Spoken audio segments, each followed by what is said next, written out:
Happy Family Weekend! Kapamilya Action Sabado! At sa Super Kapamilya Blockbusters! Sa ating Kapamilya Channel! Napakabait niya. Yan po ang hinahanap kong katangian. Ay, para pang magulang ko to. Mi mama rock me and that's where I Tonto mo. I loved your performance. Anong maipagmamalaki mo sa mundo? Itsura, wala nang ibang sagot. Suot ang ligawan. Pasensya ka na. Pero pwede! Sumayawang piri! Oh, ang ganda ko, di ba, baba? Paano? As Hot Maria Clara, I know my worth. Aray! Dinaganda ko! It's showtime! May mga kwentong sadyang hindi makakalimutan. Mga istoryang masarap balik-balikan, tagos sa puso, dahil totoo. Kaya simula ngayong Agosto, muling mapapanood ang mga kwentong MMK na nagbigay inspirasyon at nagpadama sa atin ng iba't ibang emosyon. Ito ang aming Buena Mano. Hindi ka namin iiwan, kukunin kita. Alam mo na mas nilalagay mo sarili mo sa panganib. Hindi mo dali sa akin na wala ako lagi sa tabi mo, Ani. Pero may tungkulin ako para protektahan lahat ng mga Pilipino na kaya kong protektahan. Thank you. Very happy. Family. Okay, good. Kasama kayo! Tapos nyo! Ano ko to? Kasi ganito ako.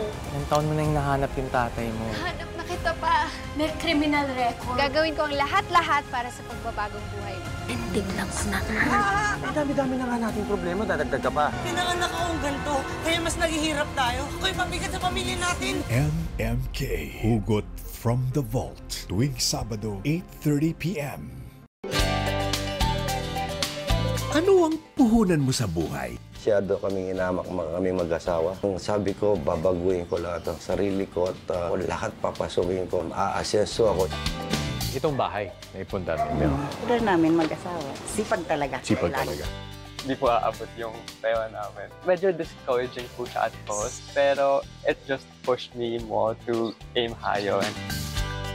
Ang tawag ko nga doon pamasahe sa langit. Kahit loka-loka ako, alam ng Diyos, marami akong ginawang mabuti sa kapwa. Ikaw ang susi sa iyong tagumpay. May puhunan, kaya mo. Linggo, alas 4 ng hapon. It is the year of the silver lining of Miss Philippines Earth 2025 as it marks another significant milestone on its 25th year of advocating tirelessly for a better environment for the nation. Don't miss this spectacular evening, the celebration of resilience and hope on August 10 at 6 p.m. Streamed live in MPE Facebook and YouTube channel. Aired and at Kapamilya channel on August 17. Brought to you by Hannah Shampoo in cooperation with Miss Earth Foundation and KitKat. Papalita ko sa'yo. Tsak, matutuwa ka. Ngayong Agosto, gusto mo? Sagot ko. Lahat ng suntok at tira, pasok sa face mo. Ayun ka! Dami na magtataluhin. Ayun ka talaga! Pinabili po kami! Ha? Wala silang magagawa. Madhid na ang katawan ko sa lamig. Tawanan at harutan, di mo aayawan. Konting problema, ngitian mo lang. Smile. Ayoko na! Hiling na talagang babalik-balikan. Ito yata ang may gustong yari. Hindi ka na bibitawan, ha? Sige, yun papayag naman ako. Nandito pati hiyawan.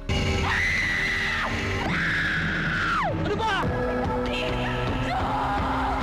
Dahil lahat ng Agosto mo, sagot ko. Dito sa sine mo, hari ka rito. One night, one stage, 3 world-class performers. Sofronio Vasquez, Bituin Escalante, and Jed Mandela. Together with champions Laika Estrella and Carmel Collado. Bravo Manila. August 23, 2025 at the Theater at Solaire. Get your tickets now. What do you think you could have been doing, or you would have been doing now if it weren't for music? Was it always just music? Simulaan ako. Nagkaisip ako. First memory ko talagang I just really love music. Tumitigil ako sa harapan ng TV kapag ka-commercial na may kumakanta. Pero pag teleserye, hindi ko pinapansin. So, may music, titigil ako. So parang, sino yung kumakanta? Anong kinakanta?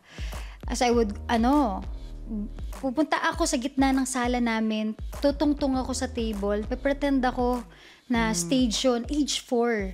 Wala talaga akong dream, music lang talaga. Kung hindi nag-work siguro yung pagiging musician ko, gusto ko maging social media manager. Yeah? Or maybe I'm just very lucky. You talk too much. Can I ask you something? If you must.